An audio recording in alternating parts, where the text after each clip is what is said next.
अचरोथर में पीने का साफ पानी फराहम करने के दूसरे मरहले में 28 किलोमीटर पर मुश्तमिल वाटर सप्लाई लाइन का आज इफ्तिताह किया गया, जिसके जरिए अचरोथर के 16 गांव के 6000 से ज़ायद अफराद को रोजाना की बुनियाद पर पीने का साफ पानी फराहम किया जाएगा। जिला सांगड़ और उमरकोट के अचरोथर के लिए शुरू करदा वाटर सप्लाई लाइन की यूनियन कौंसिल रांक डहर गाँव में मुनक्कद इफ्तिताही तकरीब में पाकिस्तान पीपल्स पार्टी कराची के रहनुमा और सूबाई वजीर बराए तालीम सईद गनी के भाई फरहान गनी, कर्नल नफीस, गैर सरकारी तंजीम एक्टेड के country director Sarfaraz Laldin, public health engineer department हुकाम और अचरोथर के मुकिनों ने बड़ी तादाद में शिरकत की। यूएसएड के फंडिंग से अचरोथर में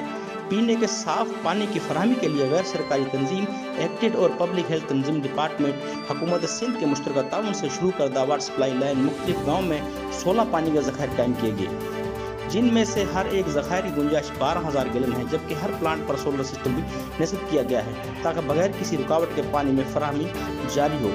इफ्तिताही तकरीब की बहैसियत मेहमान खुसूसी खिताब करते हुए पीपी कराची के रहनुमा फरहान गनी ने कहा, शहरी इलाकों के मुकाबले में हिंदयाती और खुसूसन थर जैसे इलाकों में सहूलियात का फुकदान है, मगर यहाँ का हर एक फर्द कुदरती नेमत का कुदरत रक्त करता है, जबकि शहरी इलाकों में भी लोगों को तवानाई और दीगर वसाइल का सामना है,